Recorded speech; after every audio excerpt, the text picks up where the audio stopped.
I-PAC team দিনকে রাত্রি করে, রাত্রিকে দিন করে। আরএসএস এর সাথে মমতা বন্দ্যোপাধ্যায় বা তার দলের একটা সম্পর্ক দীর্ঘদিনের, আজকে নয়। একদিন তো মমতা বন্দ্যোপাধ্যায় ক্ষমতার বাইরে চলে যাবেন, কিন্তু যে কালচারটা পশ্চিমবাংলা রেখে গেলেন, সবকিছুতে টাকা চাই। দুর্নীতি একটা প্রাতিষ্ঠানিক রূপ নিয়ে জোর যার ক্ষমতা তার। লক্ষ্মীর ভান্ডার কিন্তু তৃণমূলের শাসন ক্ষমতা রক্ষার ক্ষেত্রে একটা গুরুত্বপূর্ণ ভূমিকা নিলেও একমাত্র উপাদান নয়, একমাত্র ভেরিয়েবল নয়। তার পূর্ব মেদিনীপুরে কাথি এবং তমলুক দুটো সিট তাহলে তৃণমূল হারলো কেন? বামেরা কখনোই বিরোধী রাজনীতি করবার জন্য তোমার বিরুদ্ধে থানায় মামলা করেনি, থানায় এফআইআর করেনি। মানে এখন তুমি বিরোধী দলের মিছিলে হাঁটলে বাড়িতে ফেরার আগে তুমি দেখলে তোমার নামে একটা এফআইআর হয়ে গেছে। তুমি বিরোধী রাজনৈতিক করলে তোমাকে মানে মৃত্যুর সম্মুখীন হতে হবে। তুমি জানো এই রাজ্যে 1998 সাল থেকে 2006 সাল পর্যন্ত মমতা বন্দ্যোপাধ্যায় এবং আর মানে বিজেপি তারা একসাথে হাতে হাত ধরে চলেছে। তৃণমূল কিন্তু উভয় দিক থেকে লাভবান। সেলিম কি কারণে বাংলা বন্ধ করতে রাজি হলো না? তৃণমূলের বিকল্প রাজনীতিটা কি? সর্বত্র তুমি টালিগঞ্জ থেকে শুরু করে শিক্ষা ব্যবস্থা, কবি থেকে শুরু করে সাহিত্যিক, সর্বত্র মানে বাজারে কেনা যায়, সেটা তৃণমূল কংগ্রেস প্রমাণ করে দিয়েছে এবং কিনে আমার মতন করে পরিচালনা করতে পারে। কিন্তু পশ্চিমবাংলার রাজনীতি কিন্তু আমার মনে হয় না যে এতটা সহজ। ফলে পশ্চিমবাংলায় কিন্তু যথেষ্ট হিন্দু ভোটের পোলারাইজেশন করতে পেরেছে। মানে 2021 সাল থেকে মমতা বন্দ্যোপাধ্যায় মানে একটু শান্তি মতন শাসন করতে পারেনি। প্রতিনিয়ত ব্যর্থতা ব্যর্থতা ব্যর্থতা ব্যর্থতা, চারিদিকে শুধু তৃণমূল কংগ্রেস, যেখানেই তাকায় ব্যর্থতা। গভর্নেন্স বলে কিছু নেই।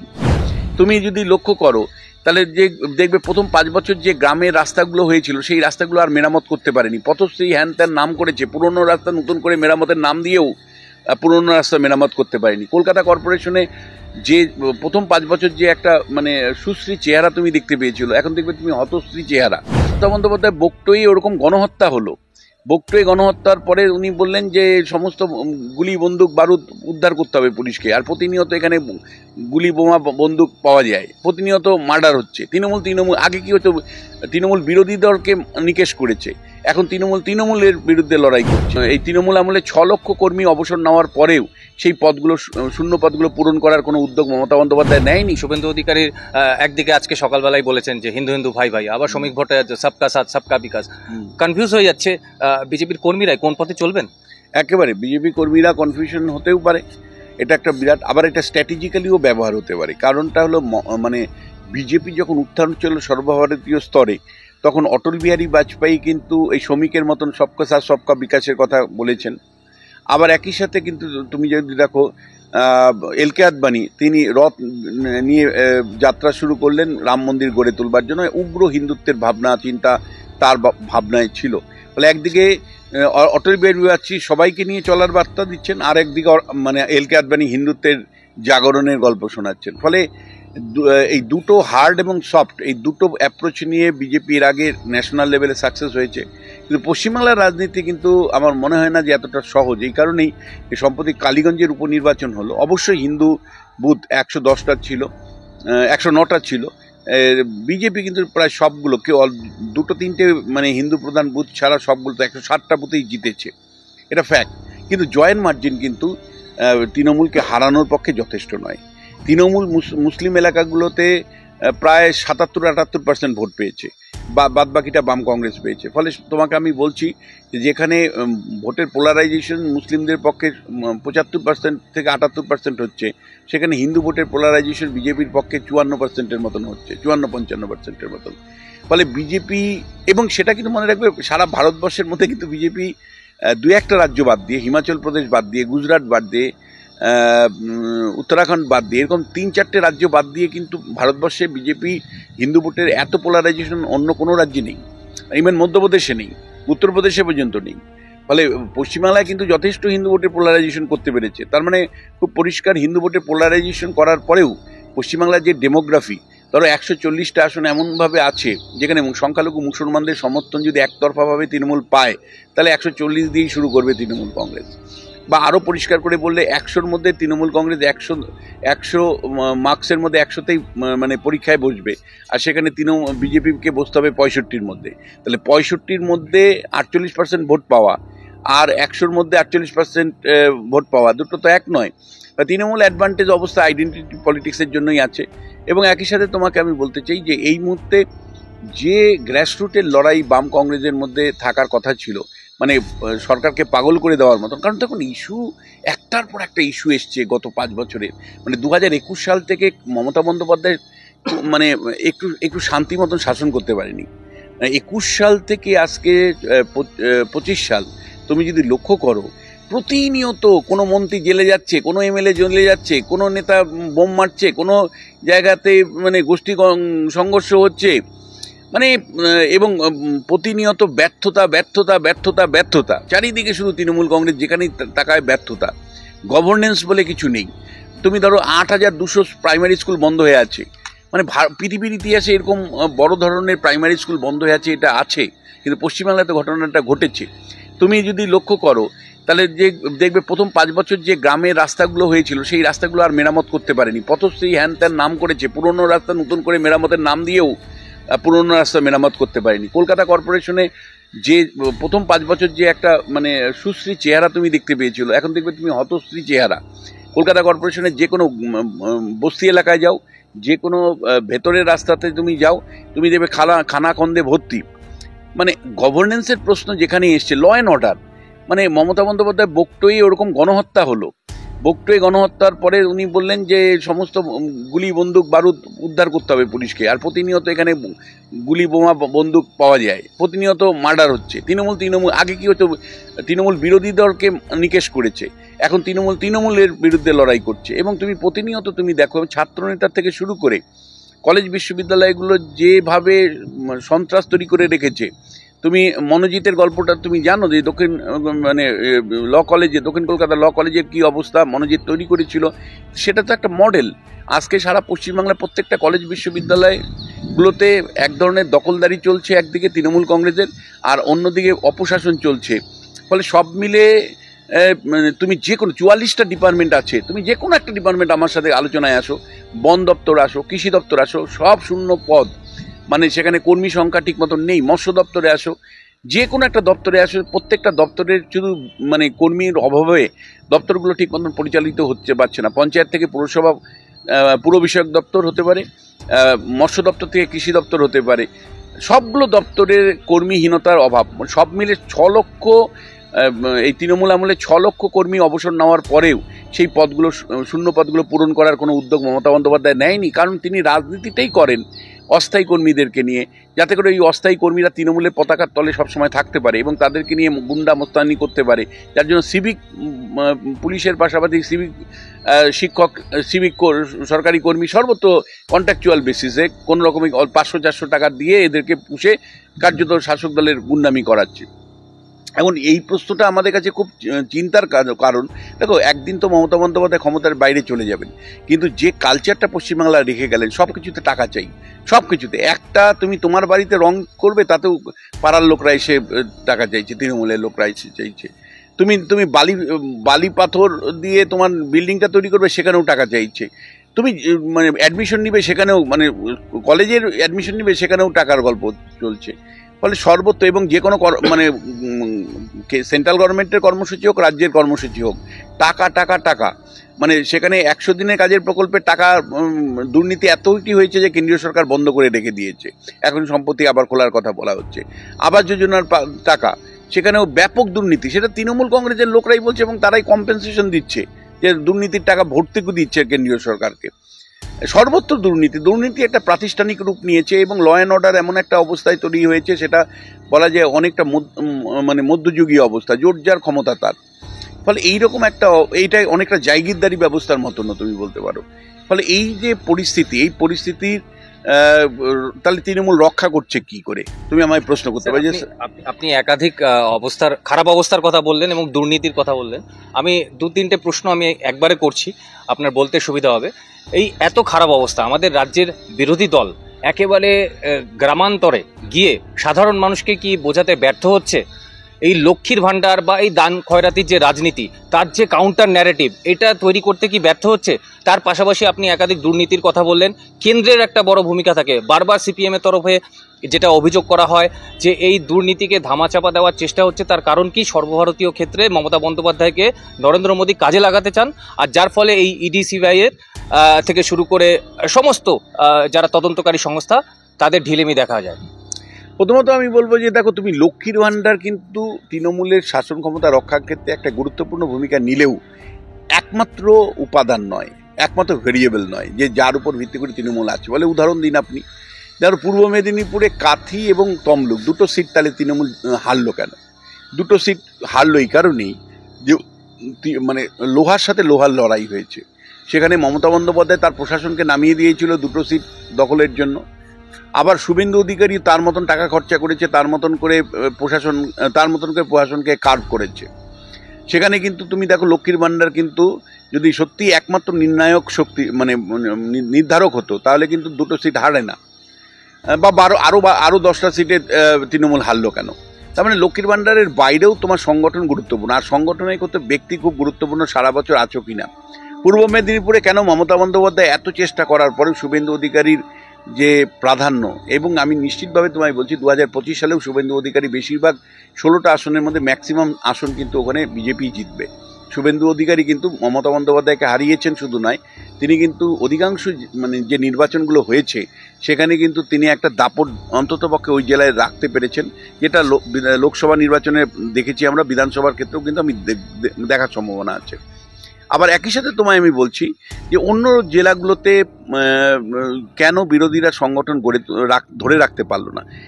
মানে দেখো, মানে আমরা সহজেই বিরোধী দলকে গালমন্দ করি, নিন্দা করি। আমি তো ভীষণভাবে করি যে বিরোধী দল তার ভূমিকা পালন করতে পারছে না। মমতা বন্দ্যোপাধ্যায় যেভাবে রাজনীতিতে বিরোধী থাকাকালীন ভূমিকা পালন করছে, সেই ভূমিকা কেন আমরা বিরোধী নেতাদের থেকে দেখতে পাচ্ছি না? না বাম, না কংগ্রেস, না বিজেপি। এটা একটা ফ্যাক্ট, কিন্তু এটা সবটা নয়। তার কারণ হলো যে বামেরা কখনোই বিরোধী রাজনীতি করবার জন্য তোমার বিরুদ্ধে থানায় মামলা করেনি, থানায় এফআইআর করেনি। মানে এখন তুমি বিরোধী দলের মিছিলে হাঁটলে বাড়িতে ফেরার আগে তুমি দেখলে তোমার নামে একটা এফআইআর হয়ে গেছে। তুমি বিরোধী রাজনীতি করলে তোমাকে মানে মৃত্যুর সম্মুখীন হতে হবে। গতকালই মানে আমি গিয়েছিলাম ইয়েতে, তোমার গিয়ে বসিরহাট উত্তর বিধানসভা কেন্দ্রের গ্রামীণ এলাকাতে। সেখানে একজন বিজেপির বয়স্ক বিজেপি সমর্থক, তিনি আমাকে বললেন যে তার জামাই এবং মেয়ে লোকসভা নির্বাচনের সময় বিজেপি করেছিল, তার জন্য মানে ওই দিনই বোম ফেলে তার বাড়ি আক্রান্ত করে, এবং তারপরে তাদেরকে 1000 টাকা দিতে হয়েছিল, মুরগি কিনে দিতে হয়েছিল পিকনিক করবে বলে। অর্থাৎ বোম ফেলে বললাম জীবনে কোনোদিন বিজেপি করতে পারবি না। আবার তারপরে কম্পেনসেশন হিসাবে, অর্থাৎ তুমি বিরোধী দল করেছো এই কারণে তোমাকে 1000 টাকা দিতে হবে, প্লাস মুরগি কিনে দিতে হবে, আমরা পিকনিক করব। তো এইটা তো কালচার। তুমি দেখলে তমান্না খাতুন কি করে মারা গেল, কেবলমাত্র সেই কয়েকটা পরিবার সিপিএম করে, সেই কারণে পুরো গ্রামটাকে গণনা চলছে, তখন ঘিরে ধরে তাদেরকে সবক শেখানো হচ্ছে যে ভাই 26-এর বিধানসভা নির্বাচনে জানি তোরা এখানে সিপিএম না করিস। ফলে এইরকম একটা পরিস্থিতি, যেখানে কেন্দ্রীয় সরকারের হস্তক্ষেপের সুযোগ ছিল, কেন্দ্রীয় সরকার কিন্তু হস্তক্ষেপ করেনি মূলত আরএসএস এর জন্য। আরএসএস এর সাথে মমতা বন্দ্যোপাধ্যায় বা তার দলের একটা সম্পর্ক দীর্ঘদিনের, আজকে নয়। তুমি জানো এই রাজ্যে 1998 সাল থেকে 2006 সাল পর্যন্ত মমতা বন্দ্যোপাধ্যায় এবং মানে বিজেপি, তারা একসাথে হাতে হাত ধরে চলেছে। অর্থাৎ তৃণমূল কংগ্রেস এবং বিজেপি সারা রাজ্য জুড়ে তারা একসাথে লড়াই করেছে। এখনও দক্ষিণ কলকাতায় বহু তুমি দেওয়াল লিখন পাবেন যে সিপিএম বিজেপি সমর্থিত মমতা বন্দ্যোপাধ্যায়কে জোড়া ফুলে ভোট দিন, মানে ঘাস ফুলে ভোট দিন। ফলে এই যে একটা মানে দীর্ঘদিনের যে নির্বাচনী আঁতাত 1998 থেকে 2006 সাল পর্যন্ত বিজেপির সাথে তৃণমূলের ছিল, সামহাও গ্রাম অঞ্চলে বহু পুরনো বিজেপির সাথে তৃণমূলের সখ্যতা আছে। যদি কোনো আসনে সিপিএম প্রতিদ্বন্দ্বিতার মতন জায়গায় থাকে, মানে জিতে যেতে পারে মনে হয়, তাহলে ওরা কি করে, তৃণমূলকে ভোট দিয়ে দেয়। আবার উল্টোটাও হয়, যেখানে মানে বিজেপি জিতে যেতে পারে, সেখানে দেখা যাচ্ছে যে সিপিএম এর লোকজন, মানে যারা মানে বিজেপিকে চায় না, তীব্র বিজেপি বিরোধী, তারা তৃণমূলকে ভোট দেয়। ফলে তৃণমূল কিন্তু উভয় দিক থেকে লাভবান। যখন তার মানে বিজেপি যদি জয়ের সম্ভাবনা তৈরি হয়, তাহলে মানে লেফটের লোকরা তৃণমূলকে ভোট দিয়ে বিজেপিকে আটকায়। আবার উল্টো দিকে যদি লেফটের জয়ের সম্ভাবনা থাকে, তাহলে বিজেপি তৃণমূলকে ভোট দিয়ে লেফটের লোককে আটকায়। এর একটা মানে অসাধারণ মানে মেকানিজম তৈরি হয়েছে, বা ভিসিয়াস সার্কেল তৈরি হয়েছে, যার ফলে মানে প্রত্যেকটা আসনে কিন্তু তৃণমূল অ্যাডভান্টেজ পজিশনে থাকে। এবং একই সাথে তোমায় বলি যে লিডারশিপের অভাব আছে। আমি তো খুব অবাকই হয়ে গেছিলাম। একটা ঘটনা তোমাকে আমি বলতে চাই। তমান্না খাতুনের মৃত্যুর, ওইরকম ফুটফুটে মেয়েটির মৃত্যুর পরে অনেকেই মানে মনে করেছিলেন বড় প্রতিবাদ সিপিআইএম করবে। সিপিএম করেছে, তার মতন করে মীনাক্ষীরা গেছে ওখানে, প্রতিবাদ মিটিং করেছে। কিন্তু কংগ্রেস যেভাবে প্রত্যেকটা এলাকায় আন্দোলন করতে পেরেছিল, মিছিল মিটিং বের করতে পেরেছিল, এবং কংগ্রেসের রাজ্য সভাপতি শুভঙ্কর সরকার তিনি মোহাম্মদ সেলিমকে ফোন করে বলেন যে আমরা বাংলা বন্ধ করতে চাই। কিন্তু সেলিম কী কারণে বাংলা বন্ধ করতে রাজি হলো না? বা এর আগেও আমরা দেখেছি যে সিপিআইএম দলের কর্মী সমর্থক এখনও যেভাবে আছে, সিপিআইএমের রাজ্য স্তরের নেতারা কিন্তু সেইভাবে আন্দোলনটাকে পরিচালনা করতে পারছে না কর্মী সমর্থকদের নিয়ে। ফলে কোনো একটা জায়গায় রাজ্যের নেতারা কম্প্রোমাইজ করছে কিনা সেটা কিন্তু বড় প্রশ্ন, আমি তোমাকে বলছি। অর্থাৎ মোহাম্মদ সেলিম, সুজন চক্রবর্তীরা কোনো কম্প্রোমাইজে আছে কিনা। কারণটা এখনও পশ্চিমবাংলাতে তৃণমূল কংগ্রেসের পরে সাংগঠনিক শক্তি যদি কোনো দলের থাকে তাহলে সেটা সিপিআইএমের দলের। সর্বত্র পার্টি অফিস আছে, কর্মী আছে, লেভি দেওয়া লোক আছে, লড়াই করার মানসিকতার বেশ কিছু লোক আছে। তারপরেও প্রাত্যহিক রাজনীতিতে সিপিএমকে পাওয়া যায় না, রাস্তার রাজনীতিতে সিপিআইএমকে পাওয়া যায় না, এবং তাদের গণসংগঠনগুলো কার্যত মারা গেছে মনে হয়। যেমন তোমাকে আমি বলছি কৃষক সভা, কোথায় কি মানে গ্রামে কৃষকরা সহায়ক মূল্য পাচ্ছে না। সার 1400 টাকা বস্তার সার 2200 টাকায় বিক্রি হচ্ছে তোমার গিয়ে কালোবাজারিতে। কিন্তু কোথায় কৃষক সভা? কৃষক সভার নেতারা লোকাল লেভেলে দেখি তৃণমূলের নেতাদের সাথে সেটেল করে বসে আছে। একইভাবে যেভাবে এসএফআই এর গর্জে ওঠা কথা ছিল তোমার গিয়ে কলেজের নির্বাচন না করার জন্য, বা বিশ্ববিদ্যালয়গুলো বছরের বছর নির্বাচন হচ্ছে না সেই কারণে, কিন্তু এসএফআই এর সেই লড়াই কোথায়? প্রতিনিয়ত লড়াই কোথায়? আমরা তো দেখতে পাই না। হঠাৎ একটা দুটো মানে কেউ প্রত্যেকই মিছিল করে। একইভাবে শিক্ষক সংগঠন, তাদের লড়াই কোথায়?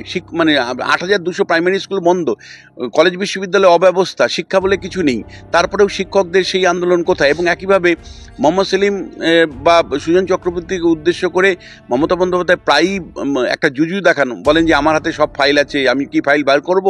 তা আমি জানি না যে ফাইলের ভয় কোনো আছে কিনা সিপিএমের নেতাদের। না হলে কেন যে দলের স্থানীয় স্তরের নেতাদের বা কর্মীদের সাথে আমার প্রতিনিয়ত কথা হয়, তারা লড়াই করতে চায়, অথচ মোহাম্মদ সেলিম, সুজন চক্রবর্তীরা লড়াই করতে চান না, কেন চান না? এই প্রশ্নটা তো থাকবে। তার ফলে দেখো, এটা ঠিক যে বিরোধী রাজনৈতিক দল, আরেকটা বিরোধী রাজনৈতিক দল যারা বিধানসভা প্রধান, তারা হিন্দু মুসলমানের রাজনীতি নিয়ে ব্যস্ত। তারা লাইন ঠিক করতে পারছে না যে কট্টর হিন্দুত্বর লাইনে শুভেন্দু অধিকারীর মত অনুসারে যাব, নাকি শ্রমিকের মত অনুসারে আমরা মডারেট বা বাজপেয়ীর পন্থায় যাব। ফলে আরেকটা বিরোধী দল দিশাহীনভাবে চলছে, এবং তারা গণ আন্দোলন করে কোনো রাজ্যে ক্ষমতায় আসেনি। মনে রাখবে, রাম মন্দিরের আন্দোলন ছাড়া বিজেপি ভারতবর্ষে কোনো রাজ্যে গণ আন্দোলনের মাধ্যমে ক্ষমতা এসছে তা নয়, ওই হিন্দু ভোটের পোলারাইজেশন করেই এসছে ক্ষমতায়। ফলে পশ্চিমবাংলার রাজনীতির মাটিটা একটু হলো গণ আন্দোলনের মাটি। এখানে যদি প্রাত্যহিক জীবনের যে প্রত্যেকটা যে ব্যর্থতা, সেই ব্যর্থতা, সরকারের বিরুদ্ধে অন্যায়, অবিচার, অত্যাচারের যে কাহিনী, সেগুলোকে প্রতিনিয়ত মানুষের কাছে সঙ্গে নিয়ে তাদেরকে কমিউনিকেট করা এবং তাদেরকে সঙ্গে নিয়ে গণ আন্দোলন করে মানুষের মধ্যে বিকল্প তৈরি করা, সেটা কিন্তু না বিজেপি পারছে, না সিপিআইএম দল পারছে। এবং দিনের শেষে আমি তোমায় বলবো যে টেলিভিশন থেকে শুরু করে সর্বত্র শুধুমাত্র তৃণমূলের আলোচনা সমালোচনা হচ্ছে, কিন্তু তৃণমূলের বিকল্প রাজনীতিটা কি? ধরো তৃণমূল এই মুহূর্তে ঘুষ খাচ্ছে, তাহলে তৃণমূলের ঘুষ আটকানো যায় যাতে, তো সেটাকে আমরা কি করে মানে ব্যবস্থা নিতে পারি, তার বিকল্প নীতিটা কি হতে পারে, সেটা নিয়ে আমাদের ভাবার সুযোগ আছে। ধরো শিক্ষক কোনো শিক্ষকের নিয়োগ হচ্ছে না, তাহলে শিক্ষক ক্ষমতায় আসলে তুমি শিক্ষক নিয়োগ করবে কিনা তার প্রতিশ্রুতি তুমি দিচ্ছ কিনা। কৃষিক্ষেত্রে যে অব্যবস্থা রয়েছে, অর্থাৎ কৃষকরা সহায়ক মূল্য পাচ্ছে না, সারের কালোবাজারি চলছে, তার বিকল্প তুমি রাজনীতি কি বলছো? মানে প্রত্যেকটা ক্ষেত্রে বিকল্প মানুষের সামনে যদি তুমি রাখতে পারো, বিশ্বাসযোগ্য ইস্তেহার, সেটা শুধু ওই ভোটের আগের দিন সিপিএম যেটা বার করে বা বিজেপি বার করে পুস্তিকা আকারে আমাদের মতন লোকের জন্য, তা না, সাধারণ মানুষের কাছে সেটা নিয়ে পৌঁছতে হবে, সাধারণ মানুষের কাছে পৌঁছে যেতে হবে। ফলে পশ্চিমবাংলায় কিন্তু আমি তোমায় বলছি ভয়ঙ্কর ধরনের একটা বিরোধী শূন্যতা রয়েছে। আর একই সাথে টাকা পয়সার বিনিময়ে যেভাবে এবং সুযোগ সুবিধার বিনিময়ে, পদের বিনিময়ে যেভাবে শিক্ষিত সমাজকে কিনে ফেলেছে তৃণমূল, সর্বত্র তুমি টালিগঞ্জ থেকে শুরু করে শিক্ষা ব্যবস্থা, কবি থেকে শুরু করে সাহিত্যিক, সর্বত্র মানে বাজারে কেনা যায়, সেটা তৃণমূল কংগ্রেস প্রমাণ করে দিয়েছে যে কবি হতে পারো তুমি, সাহিত্যিক হতে পারো তুমি, অধ্যাপক হতে পারো, তোমাকে কিনতে পারি আমি এবং কিনে আমার মতন করে পরিচালনা করতে পারি। ফলে এই যে একটা কন্ডিশন, যেটাকে আমি গ্রামসির ভাষায় হেজিমনি বলতে পারতাম, কিন্তু হেজিমনি বলতে পারবো না, কারণ তৃণমূলে কোনো আদর্শ নাই, যখন যেমন তখন তেমন। এটা মূলত একটা ডমিনেশন চলছে, এবং এটা অনেকটাই তুমি বলতে পারো যে ইতিহাসে 600 শতাব্দীতে বাংলা একটা অরাজক অবস্থা তৈরি হয়েছিল, যেখানে যে অবস্থায় কোনো শাসন ব্যবস্থা ছিল না, আইন শৃঙ্খলা বলে বাংলায় কিছু ছিল না, তখন সবাই মিলে মানুষরা এক হয়ে গোপাল নামে একজনকে রাজা বানিয়েছিল। পশ্চিমবাংলা সেই দিকে যাচ্ছে না তো? একাধিক গুরুত্বপূর্ণ বিষয় আপনি তুলে ধরলেন। আরও একটা বিষয় আমরা লক্ষ্য করেছি 2021-এ যখন থেকে আইপ্যাকের অন্তর্ভুক্তি হলো, এক, যে সমস্ত নেতা দুর্নীতির সঙ্গে যুক্ত তাদেরকে পরিবর্তন করে সম্পূর্ণ নতুন মুখ আনা হচ্ছে তৃণমূলের তরফে। 2, বিজেপিকে বহিরাগত এই একটা তত্ত্ব খাড়া করার চেষ্টা করা হচ্ছে, আর কেন্দ্রীয় সরকার টাকা আটকে রাখছে এবং সেই টাকা আমরা দিয়ে দিচ্ছি, এই একটা পরিস্থিতি মানুষের মধ্যে বিশ্বাসযোগ্যতা তৈরি করার একটা চেষ্টা করা হচ্ছে। এইটার কি কোনো কাউন্টার সম্ভব? এটা দেখো, মানে টাকা কেন আটকে আছে, দুর্নীতি, সেটা পৌঁছতে গেলে গণ আন্দোলনের মাধ্যমে বিরোধীদের পৌঁছতে হতো। প্রথমত সিপিএম তো সেটা নিয়ে বলবে না, কারণ ওখানে বিজেপি টাকা আটকে রেখেছে, এই ধরনের ভাবনা। দুর্নীতির ইস্যুটাকে সামনে রেখে সেটাকে কাউন্টার করা যেত, কিন্তু তার জন্য যে ধরনের গণ আন্দোলন দরকার ছিল, না বিজেপি না তৃণমূল সিপিএম কেউই করেনি, বা কংগ্রেসও করেনি। এটা একটা দিক। আর হলো আইপ্যাক কিন্তু পশ্চিমবাংলার রাজনীতির মানচিত্রটাই পরিবর্তন করে দিয়েছে। তৃণমূল কংগ্রেসের এত শত ব্যর্থতার পরেও সেইটা মানুষের মধ্যে বিভ্রান্তি তৈরি করে দেওয়া, মানুষের মধ্যে একটা ভিন্ন ভাবনা তৈরি করে দেওয়া, বা পজিটিভিটি আনা, এই প্রশ্নে কিন্তু আইপ্যাকের টিমের কাজে আমি প্রশংসা করি। এই কারণেই নেগেটিভটা ওরা সবসময় পজিটিভ করে, তৃণমূলের অন্যায়গুলোকে সবসময় ন্যায়ে পরিণত করে, তৃণমূলের দুর্বলতাকে শক্তিতে পরিণত করে, আর যে কোনো ধরনের বিরোধীদের যে ইতিবাচক দিক সেগুলোকে নেগেটিভ তৈরি করতে প্রতিনিয়ত কিন্তু চালিয়ে যাচ্ছে। সোশ্যাল মিডিয়া থেকে শুরু করে নানা রকম স্ট্র্যাটেজি নিচ্ছে আইপ্যাক টিম। ফলে আইপ্যাক টিম দিনকে রাত্রি করে, রাত্রিকে দিন করে, এবং মানুষও কিন্তু দিনকে রাত্রি, মানে ওরা যখন রাত্রি বলে মানুষও বিশ্বাস করে সেটা। মানে এটা রাজনীতির একটা আরেকটা ডাইমেনশন, যে প্রফেশনাল গোষ্ঠী, মানে তাদের প্রভাব রাজ্য রাজনীতিতে যে লেভেলে পৌঁছেছে, তাতে আদর্শ কিন্তু জলাঞ্জলি দিচ্ছে। রাজনীতিটা একটা বাজারে পরিণত হয়েছে। এই প্রশ্নেই ধরেই আমি একদম শেষ প্রশ্ন করব আমার। বর্তমান সময়ে আবারও শোনা যাচ্ছে যে 2021-এর মতো বিভিন্ন তৃণমূলের বিক্ষুব্ধ নেতা নেত্রীরা তারা আবার বিজেপিতে যাওয়ার সম্ভাবনা তৈরি হচ্ছে, আলোচনা হচ্ছে। আদৌ কি আবারও সেই একই ভুল বা ভুলের পুনরাবৃত্তি করা উচিত বিজেপির পক্ষে, নাকি তৃণমূলে থেকে তৃণমূলের বিরুদ্ধচারণ করাটা, যে পরিস্থিতি পাল্টালে বা বিজেপি ক্ষমতায় আসলে তাহলে তারপর নেওয়া হবে, এইটা বেশি ফলপ্রসূ হবে? তৃণমূলের নেতারা এত বোকা না, যতক্ষণ পর্যন্ত পরিবর্তনের সিগন্যাল ঠিকমতো না পাবে ততক্ষণ পর্যন্ত কেউ যাবে না।